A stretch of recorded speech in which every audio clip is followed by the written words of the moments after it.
Welcome to the Sox Machine Podcast. I'm your host, Josh Nelson, and we're recording this episode on Monday night, July 6, 2026. I just got back from a mini vacation in Philadelphia where it felt like 115 degrees a week before MLB's All-Star game. So hopefully it won't be that hot for James, who will be in Philadelphia covering the All-Star game festivities for us at Sox Machine. But the White Sox know who their All-Star is.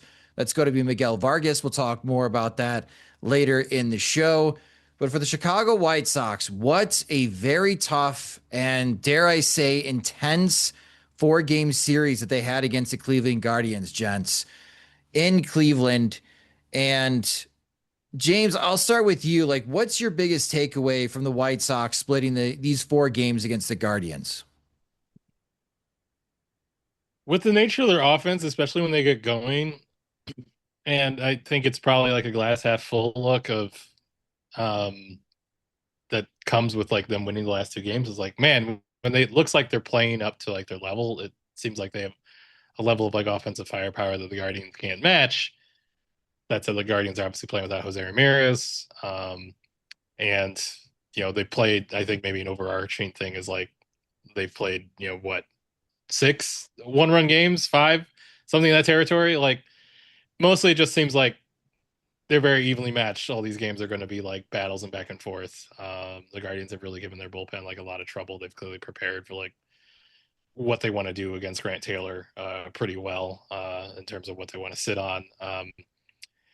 It still seems like, and like if the Sox are able to like add a deadline or you know do something to enhance the rotation or the bullpen, like it feels like they should be like a click away from being more successful in the sense of like you can see that like when they hit for power, that's kind of like a level that the Guardians can't get to. That said, the Guardians have obviously like been successful at getting them to not play that or not suppressing that, so where they're not in that type of game that often. But certainly, just as close as Sunday was, like just a 7-6 ball game was like not what they usually want to play against the White Sox, and I think at least in terms of like being optimistic toward them for the end of the season, like seeing that I guess was representative or at least encouraging to some degree. And not to like spoil another talking point like later um, in the show, but like they certainly can't handle Anthony Kay, and they certainly I think have limited weapons against left-handed pitching. So like some like Kay, Newcomb, or just like adding another left-handed arm to the mix, whether it's a rotation or the bullpen at the deadline, like is another weapon that would be good against them. So I think mostly it's just kind of been these teams are clearly probably pretty evenly matched and are probably going to be like grappling in anxiety inducing contests till the end. That said, like it seems like a finished version of this White Sox team when they're hitting at their best, like at least play a type of game that the Guardians can't match. That said, like the Guardians have an awesome farm system. They're awesome at like run prevention. Maybe this time next year, like Angel Hanao and Ralphie Vasquez, or Velasquez have, totally altered this conversation about how much offensive firepower Cleveland has, and this is just a moment in time. But so probably the safer thing to say is just like it looks like these are 2 high 80s win teams that are going to like grapple it out in ugly mud wrestling AL Central type fashion. Out in the warning track in Cleveland, right, Jim? If they're going to be mud wrestling, that's where they'll do it. I still can't believe all the rain Cleveland got and how messy that situation the warning track was on Sunday. But Jim, what was your big takeaway from the White Sox series split against the Guardians? Yeah, two guess incomplete rosters or rosters missing a big piece that's like a defined part of their strengths, like when Murakami is out, they're it's one big missing cog, one less player that Will Venable has to worry about replacing mid-game, and so the mixing and matching can get like a little bit wonky when he's not in there. Then with the Guardians missing Jose Ramirez and that feeling pretty present, aside from Stephen Kwan having a renaissance series against the White Sox and getting on base and working counts the way that he hasn't for a lot of the season. But yeah, two teams designed to drive each other nuts, I think. the Guardians typically more polished than the White Sox. The White Sox showing an ability to overcome mistakes the way they couldn't in previous years with a little bit more firepower to where they can't be counted out. So yeah, I don't see any reason why, unless like something hinges at the deadline where the White Sox decide to really push for it and the Guardians remain conservative and Ramirez doesn't come back like himself, to where the White Sox can pull away, like based on the talent on hand. I think the Guardians' formula is too established to say that they will perform to the level of their name brand value. They always overachieve or they always find solutions as they go to fix the play in the air. But I think the White Sox are, they have a level of punch that they haven't had before and a little bit more either resilience or ignorance or depth just to be able to shake off like two ugly innings defensively against the Guardians would have buried them like 9-2 in previous years, whereas they were able to win that one 7-6, even though they gave the Guardians like 4 or 5 extra outs. So I think that's something they can feel slightly embarrassed about, but ultimately good about that they have a little bit more resourcefulness than they haven't had. Yeah, I agree with you, Jim, because winning those last 2 games, I thought showed a lot of character for this White Sox team because in the manner that they lost the first two, the walk-off 2-run homer by Brian Rocchio off Grant Taylor, which that's who the White Sox want in the 9th inning. They want Grant Taylor to try to close that save. That's a heartbreaker. Then losing the next night, went ahead 3-1 in 10 innings, another heartbreaker. I feel like the past 3 seasons of the White Sox version, Jim, they would have been swept. They would have lost Saturday and they would have lost Sunday. And it's a big sigh. We come into this episode talking about 4 straight losses. But for this White Sox team to bounce back the way that they did, to win 3-1 behind Sean Burke, phenomenal start by Sean Burke to strike out 11, didn't walk any over 6 innings. That's exactly what the White Sox needed to respond like that and to be able to hold off the Guardians and score the game-winning run, even though it was ugly with 1 out and the ball didn't leave the infield. They at least got that run to grind that out and come away with a series split, leading the season series against Cleveland now. That's very important. 4-3. I think that is huge and fuels more optimism that the White Sox are just not going to fade this season, James. And I know we bring up the All-Star game and we bring up the trade deadline coming up. And a lot of those things overshadow the MLB draft, but the MLB draft's more of the future versions of the Chicago White Sox team. But I feel like some people around Major League Baseball are kind of putting in side bets, thinking that the White Sox will fade. But after this weekend, as you mentioned, with the firepower that they have and just the amount of youth that's on the team, I'm just not seeing that, James. That's my biggest takeaway from this weekend is the ability for them to fight back and get this series split just gives me more optimism that they're not going to fade in the second half. I mean, they could. Their pitching is a little bit like hanging by a thread in some respects. Well, who isn't in the American League, to be honest with you? Yeah, I guess like my larger point is less like, oh man, this is such a rock solid team. There's no flaws. Sure. No way I could see it falling apart. It's more just like not seeing a huge like. I certainly don't like Detroit. Just had like one of the best Junes of anybody, or last 30 games, and they're still like 10 under 500. Yeah. Toronto is not look like they have another gear. I don't think like the visit to Baltimore really like struck a lot of fear in everyone's hearts about like that team getting together. Like Boston's been better, but certainly has still a long way to go, and you really don't know like when they're exactly going to get like Garrett Crochet and Roman Anthony back, and what sort of like shape that would take. Just not seeing anyone outside of Seattle in the AL West, and obviously they haven't been like great all year. Who looks like, I'm sure Texas, like they're around, they could be a possibility. I just don't see like this big like groundswell of like AL teams. They're about to turn it on in some big way. Obviously could be wrong. Certainly not like forever to go for a team like Toronto or Texas or Houston to like catch the White Sox in the wild card race, but it just doesn't feel like they're barely hanging on to some sort of lead with like vastly more talented teams are going to be pushing them down the stretch.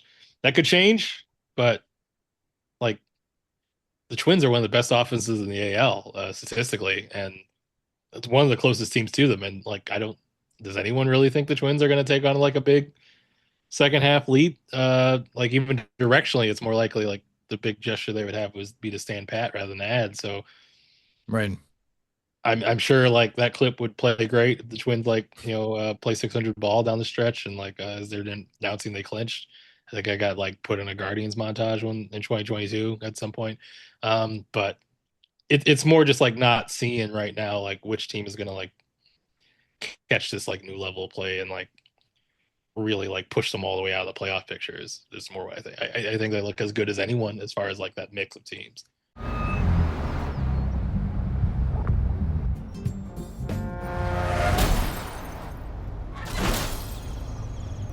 Call 312-6million. Injury law made personal.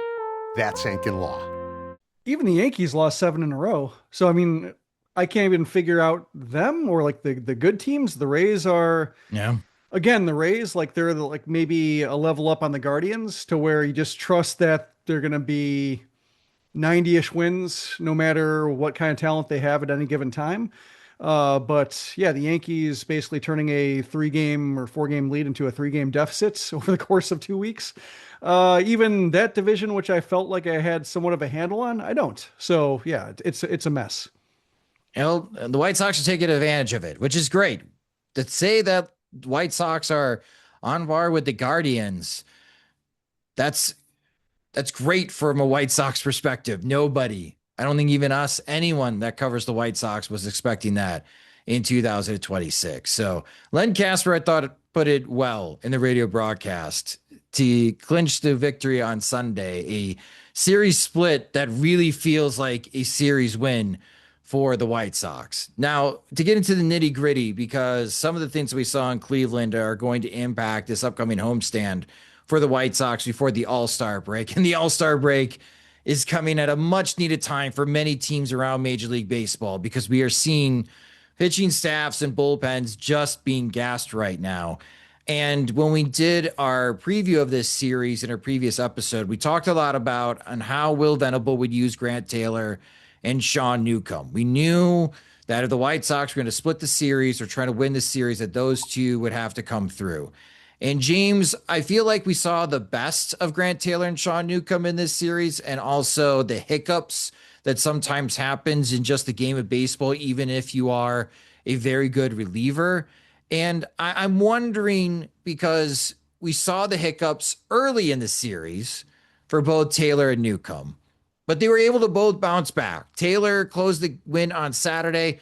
Newcomb closed the win on Sunday. Can relievers build off good performances, or is that just really like starting pitchers that get into rhythm and relievers just have to men in black themselves and stare at the light and wipe out their memory just to get ready for the next day? I think certainly when you establish like what things work or what keys like get you in the right place, I think that builds momentum, or at least could like allows you to string together consistent outings for sure. I mean, Newcomb's outing where he gave up the walk-off, like he gave up 2 ground balls, or 3 ground balls. It wasn't like a man, what's broken here type of outing a little bit. Whereas like I just think Grant Taylor is like a little bit similar to Seranthony Dominguez, where he's just like it's just super long, like he gets so much extension, it's just like a very long delivery, and like it can be difficult for time up. And I think you see him like come in and like is sprained for a little bit, and it's about like one, just how overwhelming he is, or just how quickly he snaps back into control that he can kind of get out of it a bit more. I think Newcomb's been pretty consistent throughout the season, or certainly the most consistent reliever they've had. And if anything, I just with both of them, like, because Taylor's like in unprecedented workload territory for him, just because like his professional career has been so short.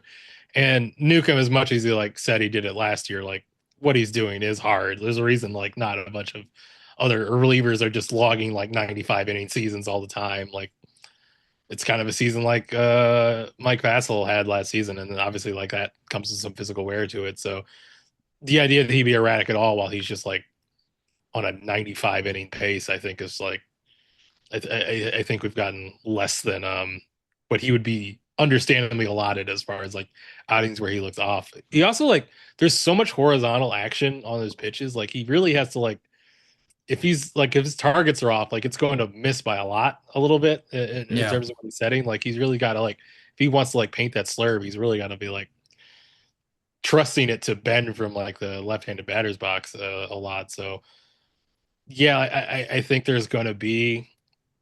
I don't think like I mean Taylor's obviously had some high-profile blowups and like he's getting like the highest, the most dangerous part of the batting order and the most like high leverage moment of the game like all the time. Like that's kind of like the trick of being more open-minded about where the leverage opportunities are is that they've managed to make your top reliever's job even harder than it was when you had to pitch ninth inning every single time.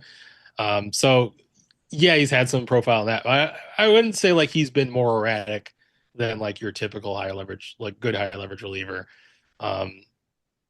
Not in some like crazy way, at least not in like a Seranthony way where like I've seen him be like this guy needs to get moved out of his spot. Like he's had some rough outings, but I generally like have thought like this guy looks really good even when he's struggling throughout. So I think it's more about depth of options when one guy looks off or just like not having to work guys like as hard in a single series when you have like both your best leverage options are also these multi-inning weapons that you want to get 2 innings out of every time, like a 3-game series where you have a couple of close games and it like can get kind of hairy of how you want to use them and just like more options to get a single inning when they need it. I think is really what like is needed for this bullpen, like at the deadline in a way that can maybe make the inconsistencies of any one guy a bit more easy to deal with without being like, I feel like it's more structurally addressing the bullpen than like figuring out what's going on with Grant Taylor week to week. When I think he's going through like a normal amount of variance for a guy in his first full season. No, those are good points, James. And both Grant Taylor and Sean Newcomb deserve a much needed day off. But to piggyback off James' point, the White Sox need to find a third option. Let's talk about what was originally designed as the first option. And I think when you look at this 4-game series, Jim, like Trevor Richards got a lot of innings. Chris Murphy got a lot of innings. Seranthony Dominguez, a third of an inning. 1 appearance. He got 1 out on 16 pitches. That's the only time we saw him in these 4 games for the White Sox. And he had an opportunity to help out and to steal that win on Friday and just couldn't get the job done. And now I'm wondering, Jim, I'm just going to put it out there. Maybe I'm off base, but I feel like that there is a trust issue between Will Venable and Seranthony Dominguez. I can't blame Will for having trust issues with Seranthony Dominguez. I think every White Sox fan at this moment has trust issues with Seranthony Dominguez. But I don't know in how the White Sox move forward right now with his struggles other than, well, if the White Sox are down 4 in the 8th inning, here comes Seranthony Dominguez. I feel like that's also not a great time to use him as well. So I don't know how the White Sox move forward right now with this sticky situation.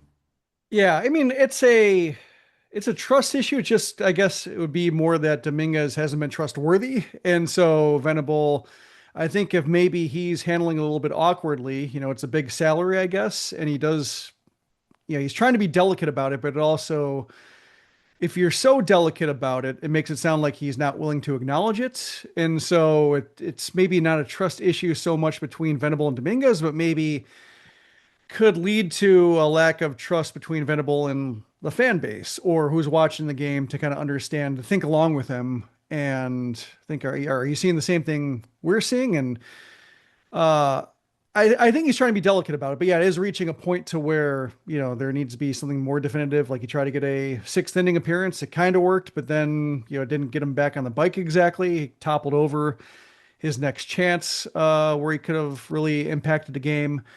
So it is getting awkward, or it has gotten awkward, and it does feel like the White Sox have a void. And I was thinking about what James was saying about Taylor, and that he's kind of occupying the role that Pedro Grifol gave to Reynaldo Lopez and Michael Kopech in terms Oh of, yeah. you're the best reliever. You're always facing the best part of the lineup. And I think it makes sense in isolation, or like say in big series against Cleveland, direct competitors.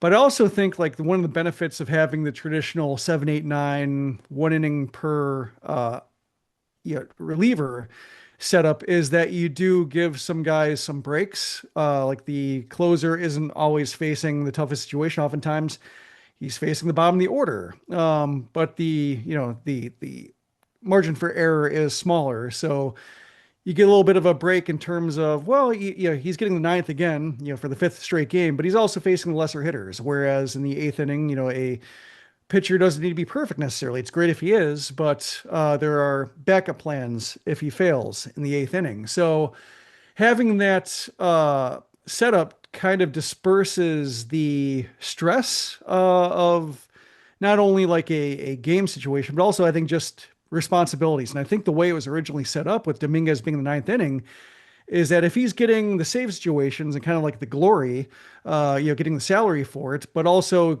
maybe not getting always the heart of the order, like that's great because then Grant Taylor can be used in the seventh or the eighth or the seventh and eighth.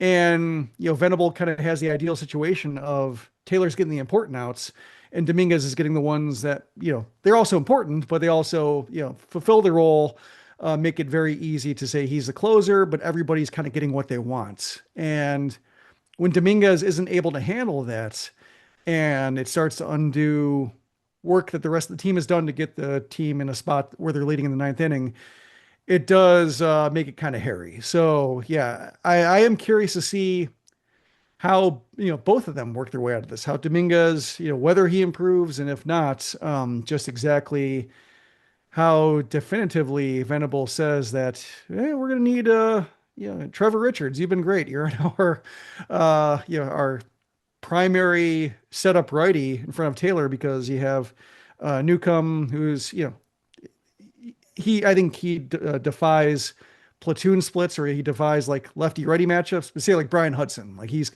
Trevor Richards, now the Brian Hudson of this bullpen, being the important right on right guy. James, am I off base with my assessment of what's going on between Venable and Dominguez? I think certainly like he's taking him out of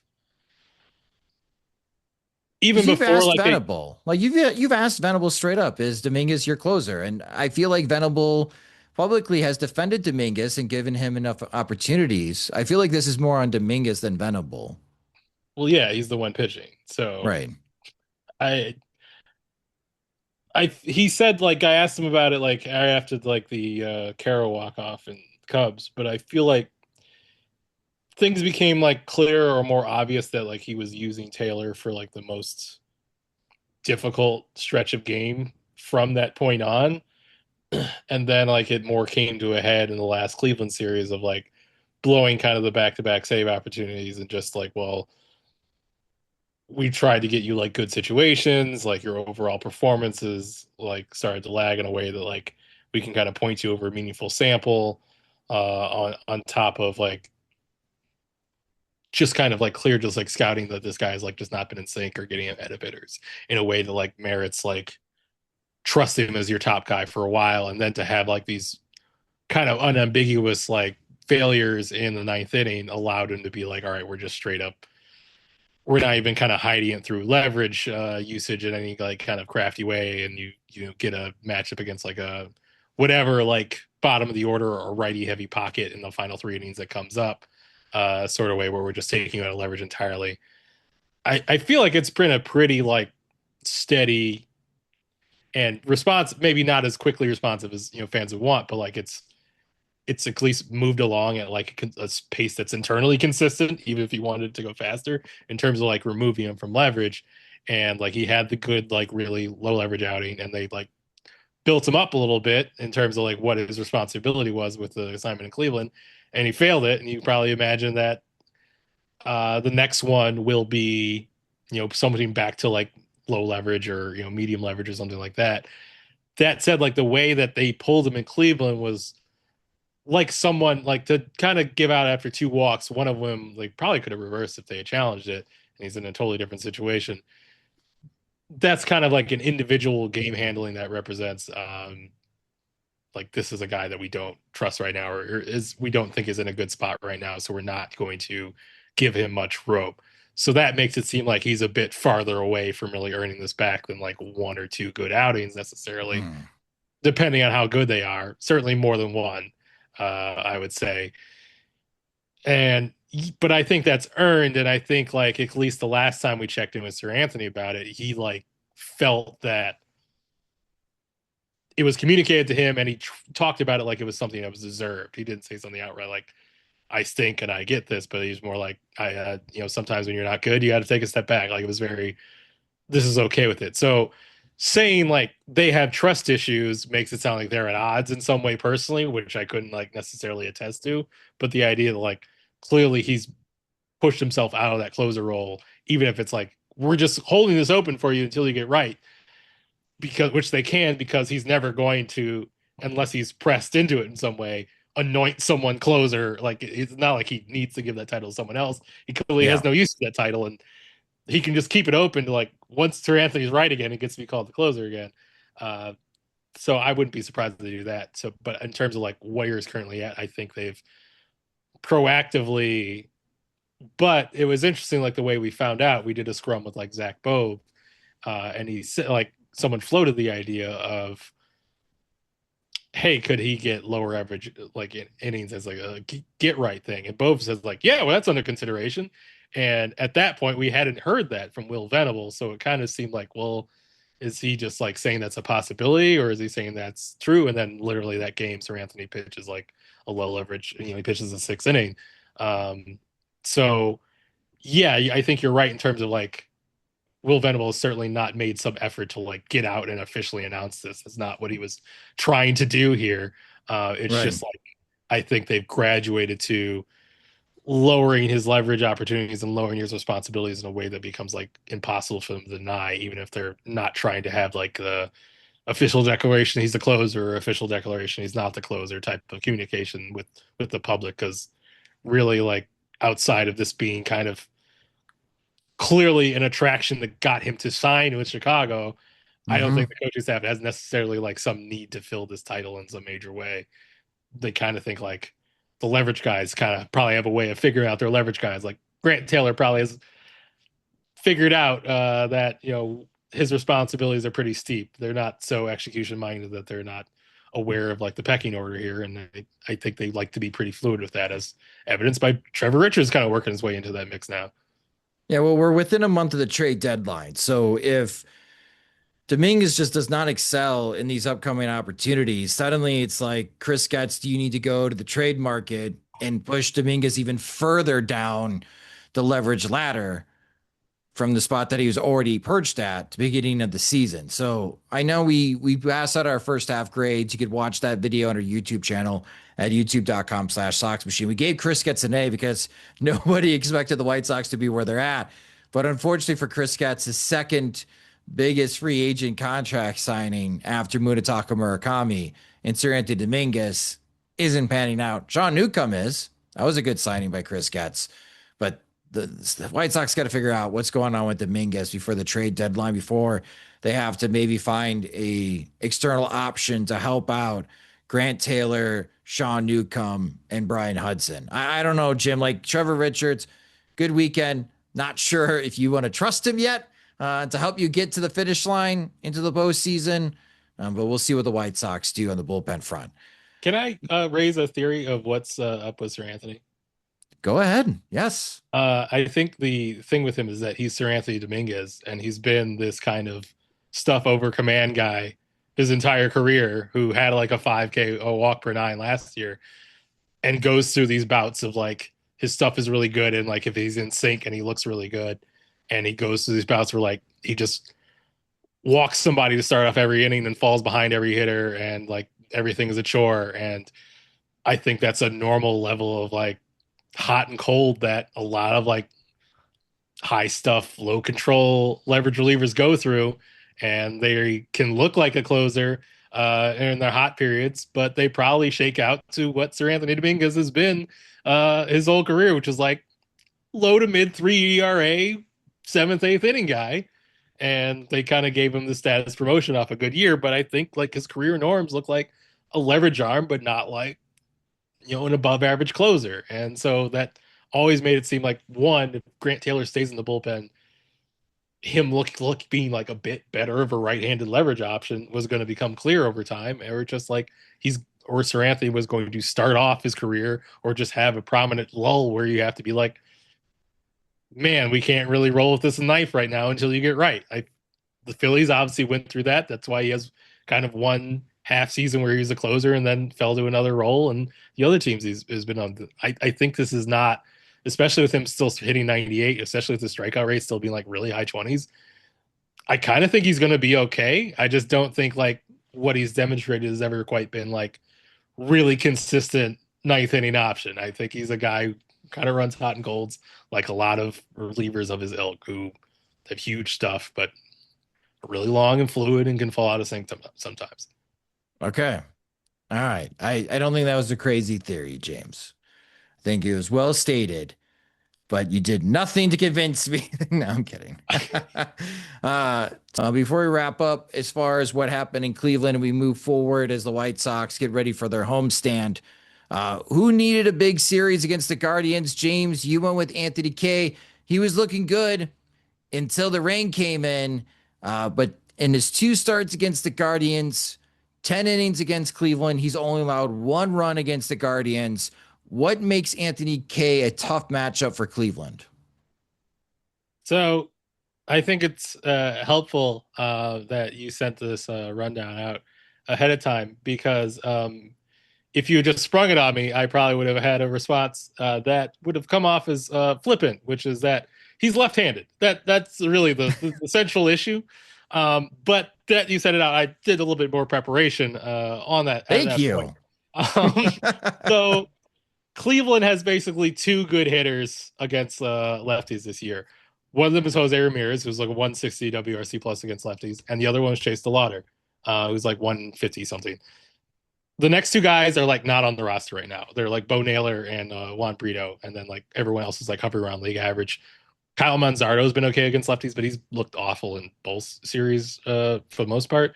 I think he had 1 good game in Chicago, but like certainly looked pretty gettable throughout this affair, especially for Kay as a left-on-left matchup.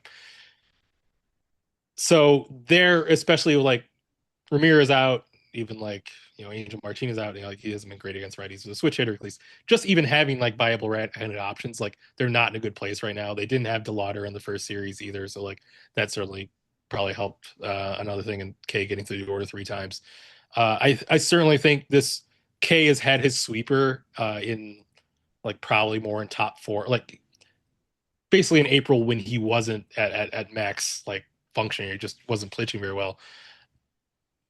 Not having a sweeper, which is like a huge weapon that just like kills lefties, was part of that. And so he's faced this very lefty heavy order of the Guardians while like his lefty killing weapons are operational. So that's part of it too. Like I knew that he had splits going on, but like even coming into it, I didn't realize it's nearly like 300 points of OPS difference for Anthony Kay, like lefties to righties right now. So like, yeah, that's a lineup like he should eat their lunch, and especially like they're a little bit weak right now. And what he's kind of got working right now in terms of his pitch mix, it all kind of lined up for like they clearly just didn't have anything for him. Like even the runs that like able to scrape out of him are mostly like him losing his command, like just authoritative swings, turning around his stuff like with hard contact, like that was just not happening against him in either of the times he faced them. So certainly he didn't seem happy that the rain forced him out with how good things are probably feeling for him, and I bet he's probably mad he can't face him again, because right now it just looks like a really good matchup for him.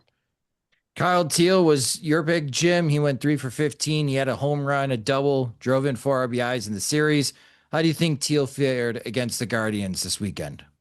Good enough. I mean, in terms of an improvement over what the White Sox had, the fact that he had 2 extra base hits, I think maybe matched what Caro and Romo did together over the month beforehand. So that's good. I think the timing's still a little bit off. You're seeing like maybe more broken bats than you want to see from him. I think he's had like 3 or 4 over the course of the series. Swung at ball 4 a couple times, the bases loaded against the lefty. So you might be seeing, the way Edgar Carroll was able to shield him against lefties while also just, splitting the workload last year and gave him like a nice, gentle introduction to major league pitching. Uh, he'll be a bit more exposed this year to the elements, and ultimately that's fine because he's supposed to be good enough to handle the lion's share of the starts behind the plate. But yes, I think between the rust from time off and then maybe some situations where the Guardians can match up against him, they made him work. And then my pick was Sam Antonacci, 2 for 18, 2 RBIs. Not great offensively. He made a great catch on Sunday in the mud pit out in the warning track in Cleveland. So He had like good 3 enough. almost homers. He did. Yes, he just a bit shy, but the White Sox were able to split that series against Cleveland. And we look forward to this upcoming homestand for the White Sox as Boston, Sacramento arrive.